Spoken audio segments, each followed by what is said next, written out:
मला भक्त आवडतात.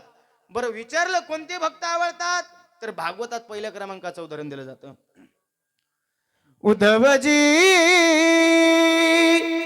चल विदुरा घर जाय, उद्धवजी चल विदुरा घर जाय, उद्धवजी चल विदुरा घर जाय, उद्धवजी चल विदुरा घर जाय, उद्धवजी चल विदुरा घर जाय, उद्धवजी चल विदुरा घर जाय, उद्धवजी चल विदुरा घर जाय, उद्धवजी चल विदुरा घर जाय.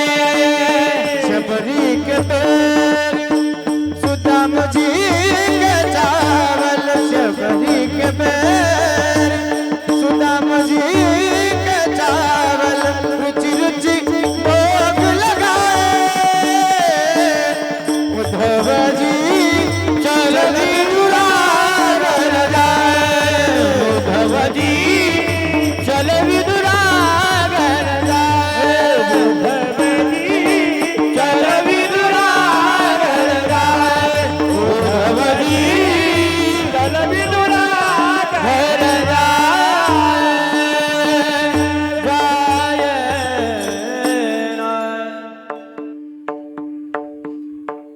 बड़े बड़े मंदिर कोना काम के,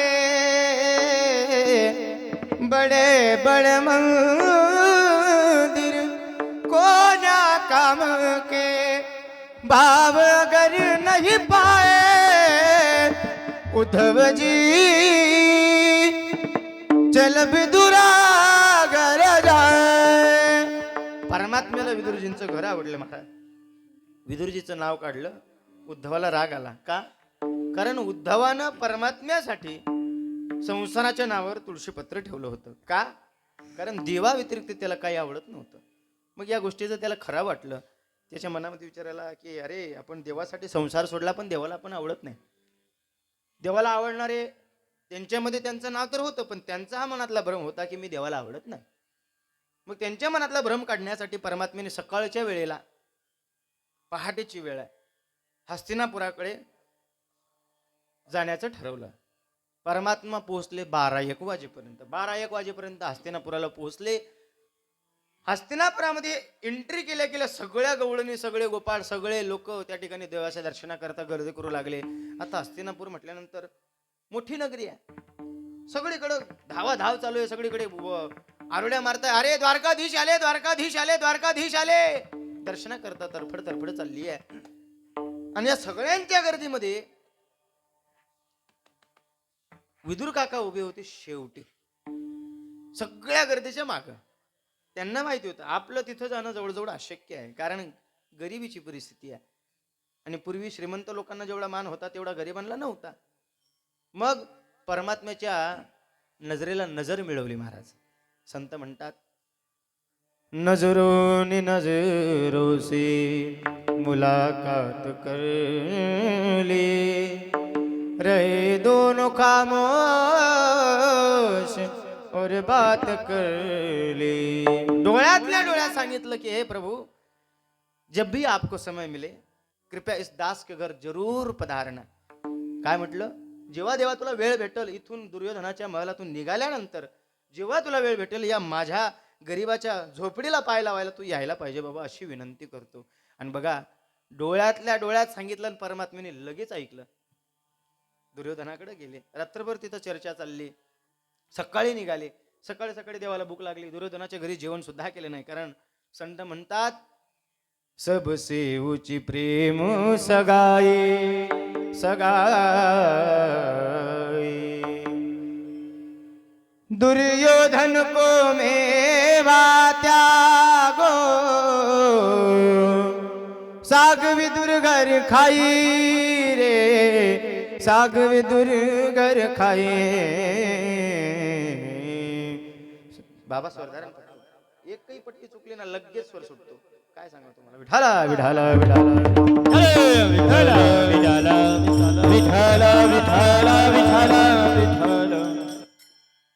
दुर्योधन को मेवा त्यागो. दुर्योधनाच्या घरी राजा होता किंवा राजकुमार होता. त्याच्या घरामध्ये खायला काही कमी भेटलं असतं का देवाला?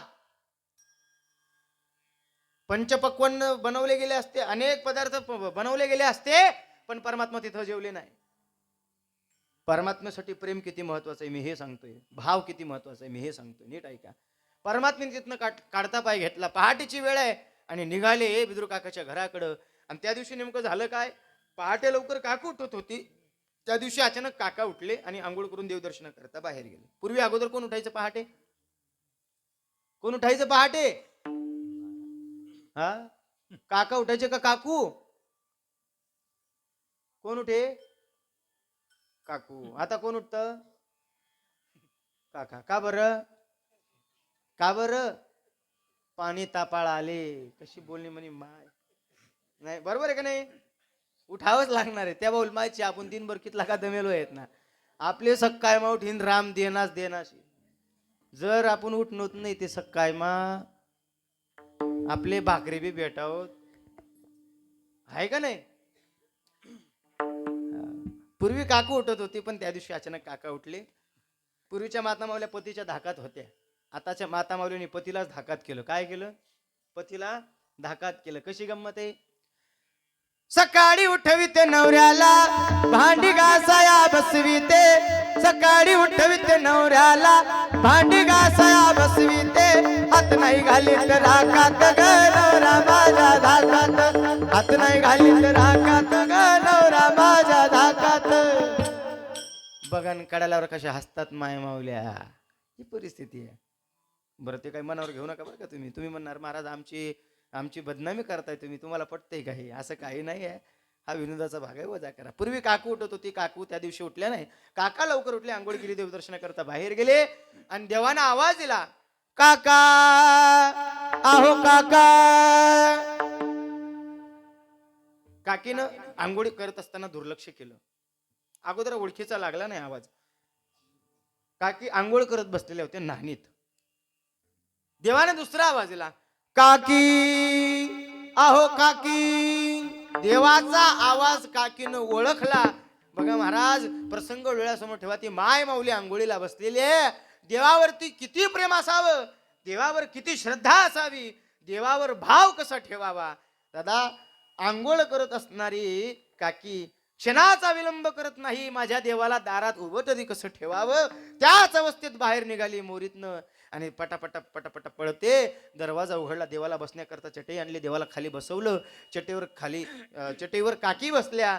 देवाला म्हटलं, देवा सकाळी सकाळी आलात, भूक लागली असेल, पोहे बनवू का, उपीट बनवू का, शिरा बनवू, सँडविच, खमंग, ढोकळा, कचोरी वगैरे काही आणू का? तेव्हा असं काही नव्हतं. मग देवाने सांगितलं काकी. देवाला कळालं की यांच्या घरामध्ये कण्याच्या भाकरी हे कधीतरी खातात आणि पोट भरतात, आपल्याला कुठून हे नवीन पदार्थ आणतील. काकीला कळालं की सकाळी आले, भूक लागली असेल. काकी धावत धावत मागच्या दारी गेल्या. मागच्या दारी केळीचे झाडं होते. एका जणाचा केळीचा बाग होता. तिथनं 5-7 केळी तोडून आणल्या. केळीची साल काढली. केळीची जी साल होती ती वेगळी काढली आणि गाभा वेगळा काढला. जो केळीचा गाभा होता तो कोणाला दिला पाहिजे होता? कोणाला दिला पाहिजे होता? देवाला. पण कार्यक्रम इतका उलटा झाला. काकीनं स्वतः केळीचा गाभा खाल्ला आणि देवाला केळीची साल खाऊ घातली. महाराज, पण बघा, थोर प्रेमाचा भुकेला हाची दुष्काळ तयाला. परमात्म्यानं केळीची साल सुद्धा खाल्ली. 1 नव्हे, 2 नव्हे, 4 तर 5 साली परमात्म्याने खाल्ल्या. आणि बाजारातनं इकडे विदुर काका घरी पोचले. विदुर काकानं पाहिलं, केळीची साल माझा परमात्मा खातोय. डसा डसा रडले. काकाने नको नको ते शिव्या काकीला घातल्या. काकी रडत घरामध्ये गेल्या. देवाच्या पायाला काकाने मिठी मारली. देवाला म्हणतात, देवा काय येतो रे देवा तू आमच्या घरी? काय केलंय आम्ही पाप? सांग ना मला. का खातोस तू आमच्या घरच्या केळीच्या साली? का खातोस तू आमच्या घरच्या कण्याच्या भाकरी? का करतोस तू आमच्या सोबत असं? सांग ना. का आम्हाला पापात पडतोय बाबा? सांग ना देवा. देवाने किती गोड उत्तर दिलं. फक्त ते उत्तर घरी नाही माई बाप. देव म्हणतो, काका सोन्याच्या ताटात गावरान तुपाचा शिरा खाऊ घालणारे भरपूर आहेत. काका सोन्याच्या ताटात गावरान तुपाचा शिरा खाऊ घालणारे भरपूर आहेत काका. पण एक आवाज दिल्याच्या नंतर आंघोळीचं भान विसरून आम्ही जास्त वेळ दारावर उभं राहू नये म्हणून, आम्हाला त्रास होऊ नये म्हणून आंघोळीचं भान विसरून दरवाजा उघडण्यासाठी येणारे फार कमी आहेत काका. इतकं जीव लावणारे, इतकं प्रेम करणारे फार कमी आहेत. निडोबराय सांगतात असे भाविक जे आहेत ते भगवंताला आवडतात. अभंगाचं पहिलं चरण. भाविकाची आवडी देवा, भाविकाची आवडी देवा, भाविकाची आवडी देवा, भाविकाची आवडी देवा, भाविकाची आवडी देवा, भाविकाची आवडी देवा, भाविकाची आवडे देवा, भाविकाची आवडे देवा. करी सेवा मनोभावे, करी सेवा निज प्रीती, करी सेवा निज प्रीती. हिंडतया मागे पुढे, हिंडतया मागे पुढे, करी सेवा निज प्रीती, करी सेवा नित्य प्रीती, करी सेवा नित्य प्रीती. हिंडतया मागे पुढे, हिंडतया मागे पुढे, भाविकाची आवडी देवा, करी सेवा निज प्रीती, करी सेवा निज प्रीती, करी सेवा निज प्रीती. भाविकाची आवड देवा, करी सेवा निज प्रीती, करी सेवा निज प्रीती, करी सेवा निज प्रीती. भाविकाची आवडी देवा, करी सेवा निज प्रती. भगवंताला कोण आवडते महाराज? भाविक आवडतात. मग भाविक होण्याचा प्रयत्न करा.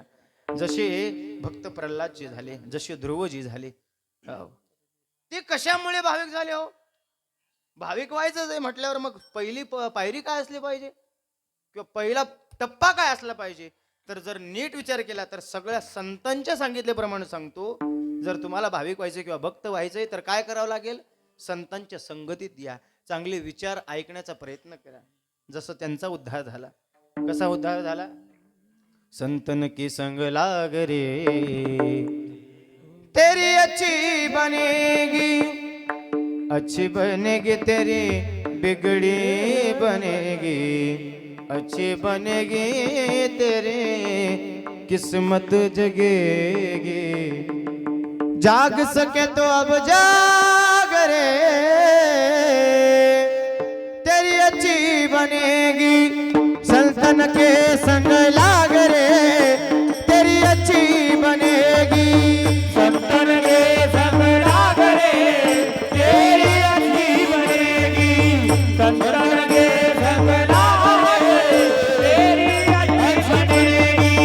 रोज के बन गए प्रहलाद जी के बन गए, बन गए प्रहलाद जी के बन गए, रोज के बन गए प्रहलाद जी के बन गए, जी के बन गए प्रहलाद जी के बन गए. जाग सके तो अब जाग रे, जाग सके तो अब जाग रे, तेरी अच्छी बनेगी. संतन के संग लाग रे, तेरी अच्छी बनेगी. संतन के संग लाग रे, तेरी अच्छी बनेगी. संतन के संग लाग रे, तेरी अच्छी बनेगी. परमात्म्याच्या जर कधी तुम्हाला अगदी जवळ जायचंय तर सर्वप्रथम तुम्ही संतांच्या संगतीत लागले पाहिजे, तर म्हणायचं तुम्ही कुठेतरी भाविक होऊ शकतात. बरं नाही जमत, नुसतं तुमचं नामचिंतन एक मात्र विषय जर राहिला तर तुम्हाला संतांच्या संगतीत जायची आवश्यकता वाटणार नाही. कारण नामचिंतन एकमेव अशी गोष्ट आहे महाराज. पण आज जर नीट विचार केला, नामचिंतनाला सुद्धा तितकंच महत्व आहे बरं का. आज आम्ही माळ जाप करत असताना तुम्ही आपण किती मनींची माळ घेताव? आपण किती मणींची माळ घेतो? जास्तीत जास्त 27, 54 किंवा 108, त्याच्यावरती आपण घेत नाही. बायचान्स एखाद्याकडे असली तर ते चांगलं आहे. पण एक बाबाकडे किती मणींची माळ होती माहिती? 5 ते 7 हजार मणींची माळ होती. किती मणींची माळ होती? 5 ते 7 हजार मणींची माळ. मग इतकी मोठी माळ जर आहे तर बाबाला जरा बसून जाप करत असताना जरा त्रास व्हायचा का? कारण त्या माळीच्या गुंथा व्हायच्या. मग बाबाने एक युक्ती लढवली. बाबा वरच्या मजल्यावर बसले, 3ऱ्या मजल्यावर बसले. त्या वरून जी स्टीलची ग्रिल असते ना, ग्रिलच्या वरून ती माळ पुढे टाकली, जेणेकरून माळीच्या गुंथा होऊ नये आणि आपला जापही व्यवस्थित व्हावा, चिंतनही व्यवस्थित व्हावं. एक व्यक्ती खालून जात होता, तो म्हणू लागला, अरे महाराज जी ये क्या कर रहे हो? अरे ये तो आप लोगों को बड़ी अच्छी अच्छी बातें सुनाते हो, लोगों को बड़ा ज्ञान बांटते हो, अब आपकी अकल कहाँ घास चरने गई है? तो ऊपर आके उसने फिर सुनाया, अरे महाराज आप तो कहते हो माला ऐसे जपनी चाहिए, ऐसे जपनी चाहिए, वैसे जपनी चाहिए, आप तो एक मनी सरकाने के अलावा आप एक बार राम कह रहे हो और 50-60 मनी आगे धकेल देते हो. ये कोई जाप हुआ? ये कोई चिंतन हुआ? तो बाबा ने उसे कहा, अरे बच्चे मूर्ख मैं नहीं हूं, अक्ल घास चरने मेरी नहीं गई, तुम्हारी गई है. बोले कैसे बाबा? अरे पगले, अगर तुम एक नाम जपने के बाद एक मनी सरकाओगे तो तुम पीछे रह जाओगे. बोले कैसे? अरे मूर्ख, ये राम नाम की सारी तरफ लूट चल रही है. जब तक तुम्हारी सांसें चल रही है, जितना जप सको, जितना लूट सको लूट लो.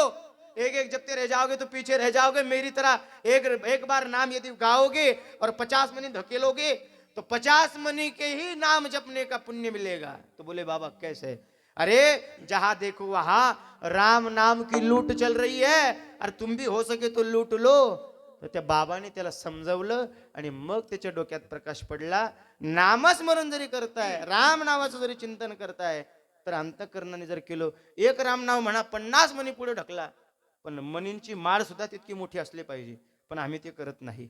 आमचे संत सुद्धा म्हणतात, राम नाम के हीरे मोती मैं बिखराऊं गली गली, ले लो रे कोई राम का प्याला, शोर मचाओ गली गली. बोलो राम, बोलो राम, राम राम राम. बोलो राम, बोलो राम, राम राम राम. माया के दीवानो सुन लो, एक दिन ऐसा आएगा, धन दौलत और माल खजाना यही पड़ा रह जाएगा. सुंदर काया मिट्टी होगी, चर्चा होगी गली गली, ले लो रे कोई राम का प्याला, शोर मचाओ गली गली. बोलो राम, बोलो राम, राम राम राम. बोलो राम, बोलो राम, बोलो राम राम. राम नाम के हीरे मोती मैं बिखराऊं गली गली. राम नावाचा जर कधी तुम्हाला जाप करता येत असेल तर अगदी उत्तम आहे. एक विनंती करू का तुम्हाला सगळ्यांना? म्हणा राम, म्हणा राम, राम. नाही लेणं नाही त्याने चालद्यार बसून तुम्ही सुकणं थंडी वाजरे पहिले आठे नाही का? राम म्हणाल तुमच्याकडून पैसे घेतोय का मी? कमी देतोय मनशात. हा, ती सुद्धा परिस्थिती येईल महाराज. म्हणा ना राम, राम. या पोरांच्या आवाजा व्यतिरिक्त कोणाचाच आवाज येत नाही. बटाच ना उपास आहे का काय? 7 दिन काय माहिती उपास आहे का तुमचा? नाही ना, मग बोला ना राम, राम. काहीच फरक पडत नाही बा. इथलं कसं काय त्यातली थंडी वाजी उठणी. तुमच्या पाया पडू का आता? काय नाही म्हणायचं? नाहीच म्हणायचं. महाराज राम नाव आमच्या जिभेवर येण्याकरता सुद्धा आम्हाला कंटाळा आहे. हे आपलं प्रारब्ध आहे, आपलं भाग्य आहे. ज्यांच्या जिभेवर नाव येतंय त्यांचं भाग्य नशीब आहे, आणि ज्यांच्या जिभेवर संसाराचा धंदा, संसाराचा धंदा, संसाराचा धंदा जन्मभरी गेला. ओ संसाराचा धंदा, संसाराचा धंदा, संसाराचा धंदा जन्मभरी गेला.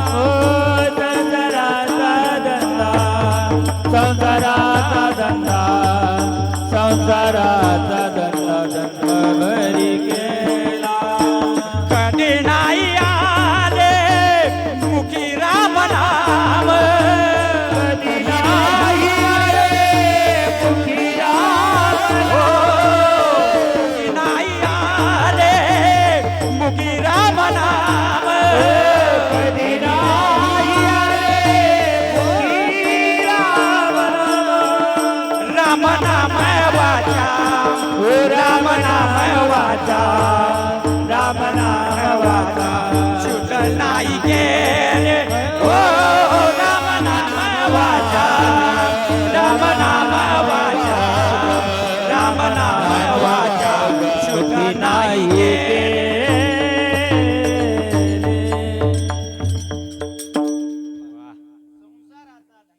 संसाराचा धंदा जन्मभरी केला मुखी नाही आले राम नाम वा, वा, बाबा गोड प्रमाण दिलं बाबांनी. राम नाव जर कधी आमच्या जिभेवर येत असलं तर आमचं भाग्य समजा. आणि इतक्या दार मी राम नाव बोललो तरी सुद्धा बाकी नसले फत्तरले पाहणार नाही. त्याच म्हणणं महाराज आमनं गाव आमनी मर्जी हा नाही ना आमनी काठी आमनी तसं काय नाही ना इकडे. मग म्हणा ना राम राम राम पत्रिका त्यातले मुई पत्रिका धाडणी तो त्या राम नाव म्हणते असं वाट राम आले. एवढा नका कंटाळा गड्या हो. राम नाव म्हणा राम नाम म्हणा. जर तुमच्या जीवनाचं नाही कल्याण झालं तेव्हा मला सांगा. असो चिंतन जरी तुम्ही करत असाल तरी परमात्म्याला तुम्ही प्रिय आहात. भक्ती जर करत असाल तरी तुम्ही परमात्म्याला प्रिय आहात. वंदन जर करत असाल तरी परमात्म्याला प्रिय आहात. 9 प्रकारचे भक्तिशास्त्रामध्ये 9 प्रकारची एक कुठलाही निवडायचा आणि परमात्म्याचं चिंतन करायचं किंवा परमात्म्याचा भाविक व्हायचं. पण महाराज आमचं आयुष्य उभं चाललं पण आम्ही कधी भक्तीत परमार्थात शिरण्याचा प्रयत्नच केला नाही. आम्हाला वाटतं की आम्ही आहोत म्हटल्यावर मग अपनी तकदीर के बादशाह हम ही है असं आपल्याला वाटतं. पण जर नीट विचार केला राजा हो कधी शिट्टी फुकेल देव गॅरंटी आहे का? आपल्या जवळचा एखादा व्यक्ती जर कधी गेला आपण म्हणतो अहो काल दिन आम नसंगी चांगला चहा पिना त्या स्टँडवर आणि असं काय माशी वेगळी. अरे दादा त्याच्या जागेवर तू सुद्धा जाऊ शकला असता पण ती त्याची कृपा होती म्हणून तू गेला नाही. पण हे आम्हाला कधी कळणार आहे? ही आम्हाला कधी कळणार आहे? नाही कळत. मग जोपर्यंत जन्म आपल्या शरीर आपल्या हातात आहे जीव आपल्या हातात आहे तोपर्यंत जेवढं चिंतन करता येईल तेवढं करा. एकदाचा जर नरदेह गेला तर तो पुन्हा भेटेल याची शाश्वती नाही. विठाला विठाला विठाला विठाला विठाला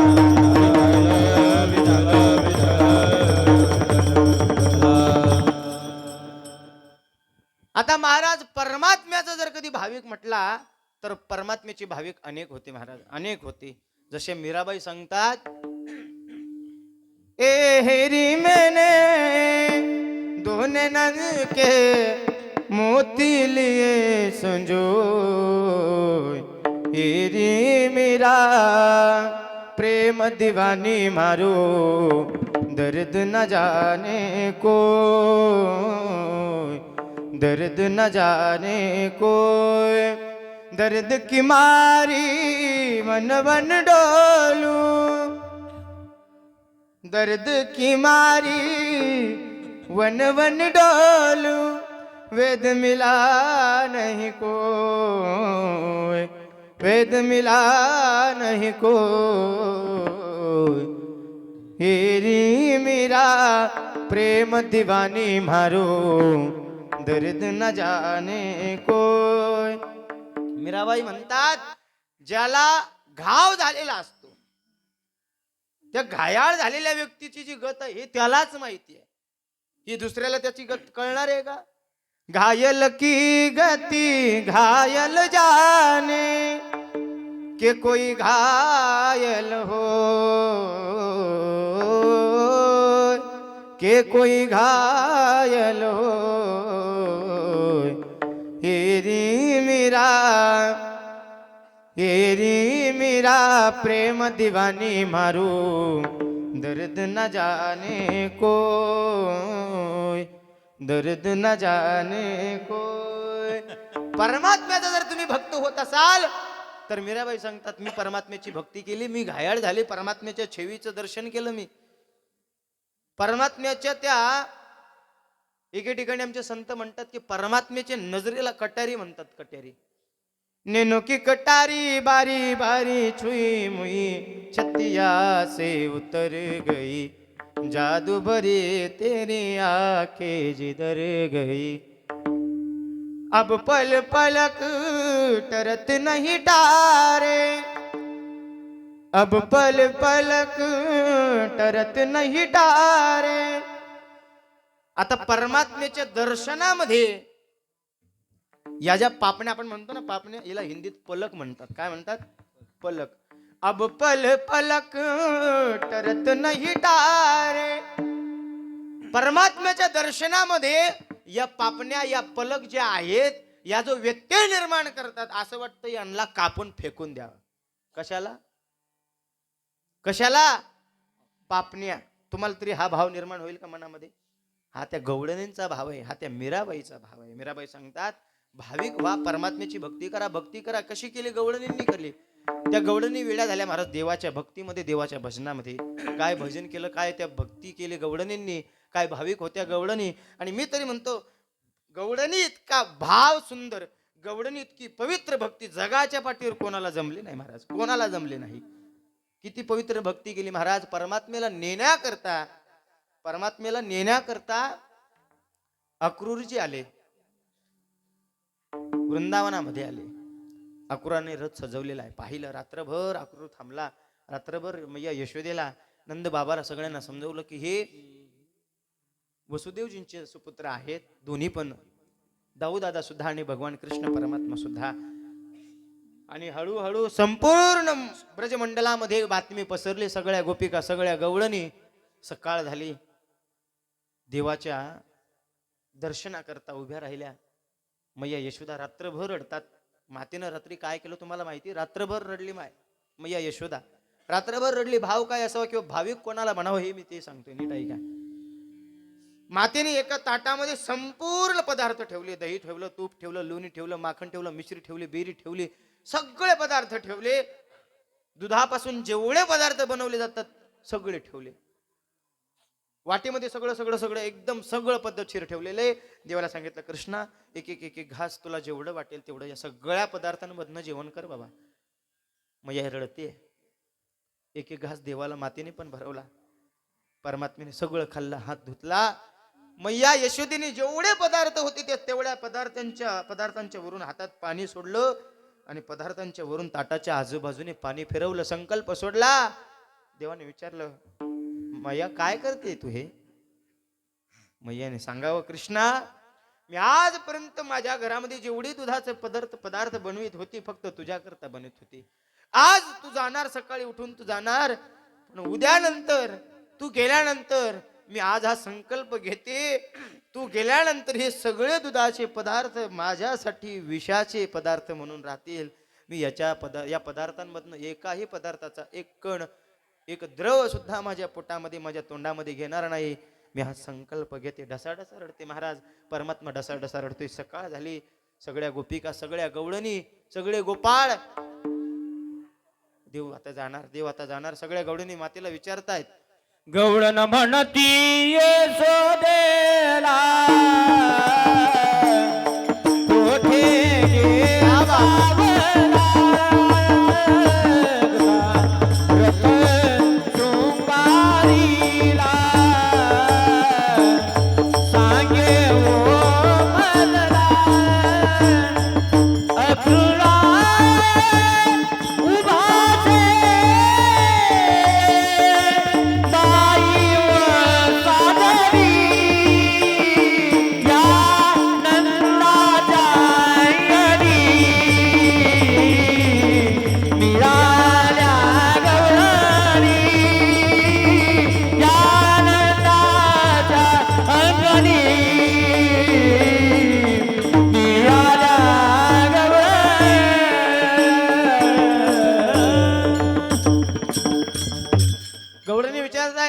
यशोदा सांग ना आम्हाला, कुठे गे सावडा, हे मैया सांग ना. अक्रूर भासे बाई गे साजनी, कारथ शृंगारीला. अगं हे मैया सांग ना, का केलंस तू आमच्यासोबत असं? काय लपवलंय आमच्यापासून? आणि झालं काय महाराज? परमात्मा घराच्या बाहेर आले, वाड्याच्या बाहेर आले आणि रथावर एक पहिला पाऊल रथाच्या वरती पायरीवर ठेवला आणि पायरीवर उभं राहून पाहिलं. सगळ्या गोपिका रडताय, सगळे गोपाळ रडताय. गौशाळेमध्ये पाहिलं, गायींनी चारा खाल्ला नाहीये, सगळे गोपाळ रडताय. विशेष नाही, गोपिका रडताय. नवल नाही दादा, सवंगडी रडतील, नवल नाही.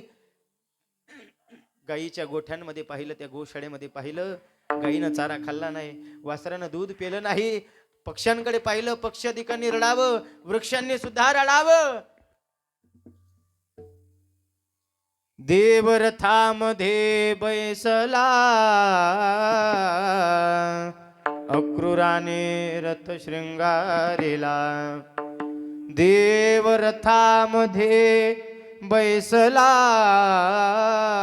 रे, सोडून गोपीला देव मथुरेला चालला.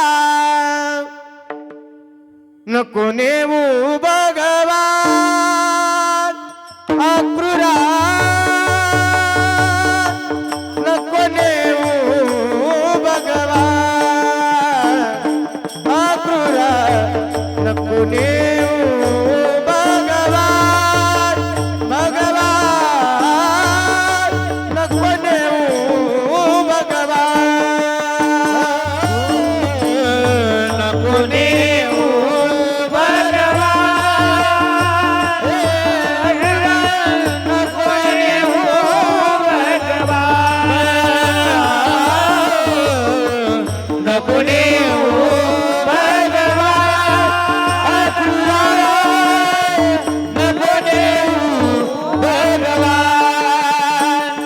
सगळ्या भूमिका म्हणताय. हे अक्रूरा, हे बाबा तुमच्या पायात पडतो रे, आम्ही तुझ्या पाया पडतो.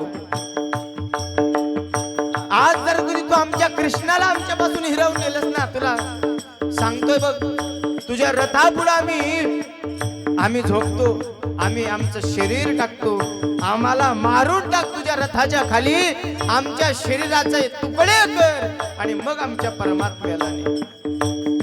वृंदावनेच्या सकळ जनासी, वृंदावनेच्या सकळ जनासी, देवळे जीवदा जीवदा, नको नेऊ भगवान अक्रूरा, नको नेऊ भगवान अक्रूरा, नको नेऊ भगवान अक्रूरा, नको नेऊ भगवान, हो नको नेऊ भगवान, नको नेऊ भगवान, नको नेऊ भगवान अक्रूरा, नको नेऊ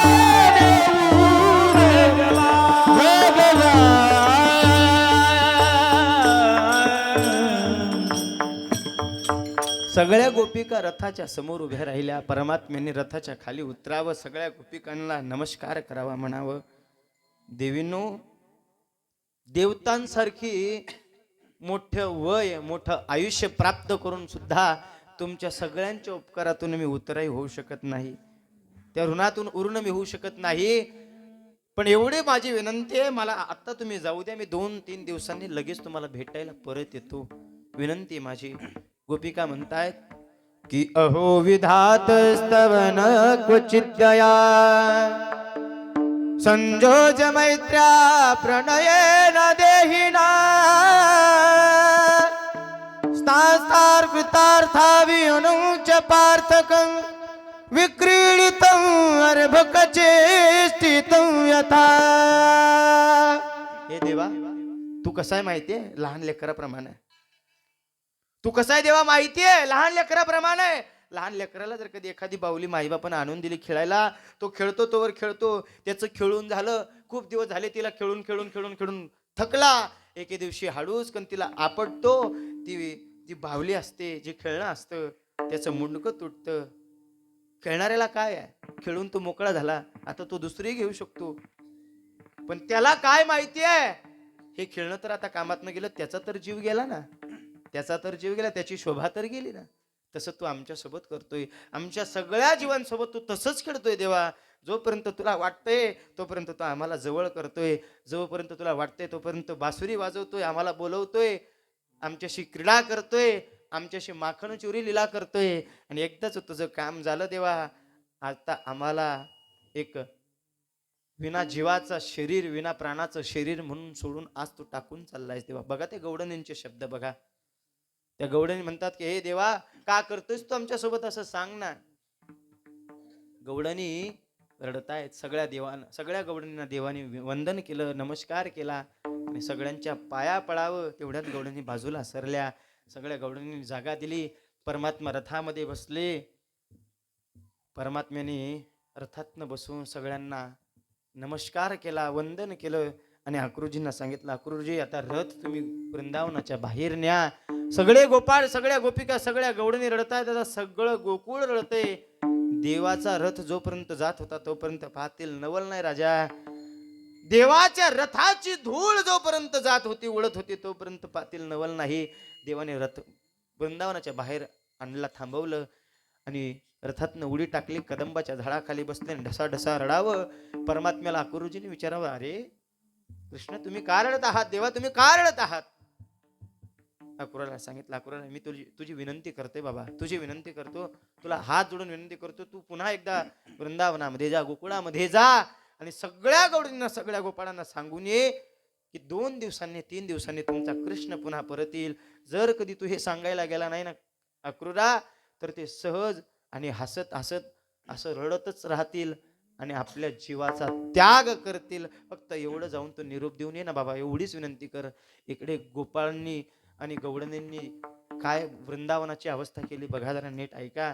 सगळ्या गवडणी, एक गवडण मूर्छित अवस्थेत पडलेली तरी तिच्या डोळ्यातून अश्रू वाहत आहे. एक गवडण पाण्याला गेलेली होती, डोक्यावरती हंडा आहे, कमरेवरती हंडा आहे, माठ आहे, तशीच उभी राहिली. परमात्मा ज्या दिशेने गेला त्याच दिशेने तिचं मुख आहे, तिचे डोळे त्याच दिशेने बघत आहेत, पण अजून परमात्मा येत नाही. परमात्मा अजून का दिसत नाही, अजून का दिशेने दिसत नाही या अपेक्षेनं देवाकडे पाहते, पण तरी तिला परमात्मा दिसत नाहीये.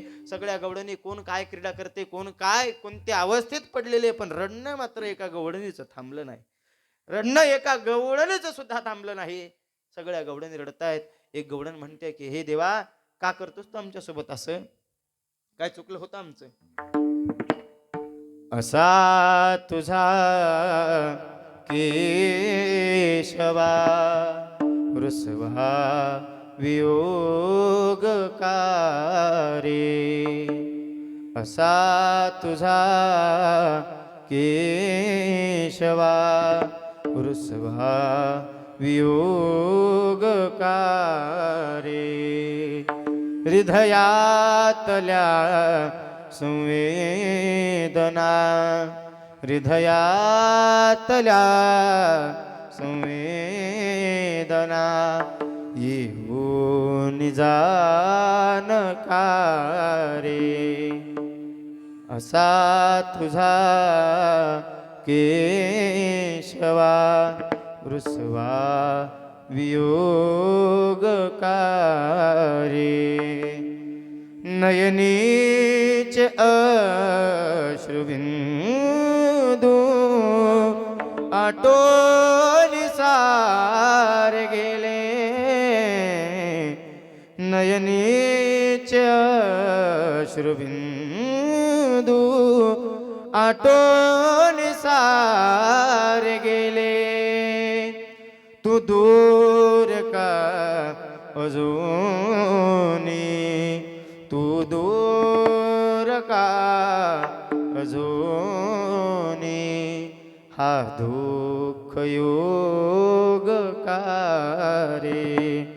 असा तुझा केशवा रुसवा वियोग कारे.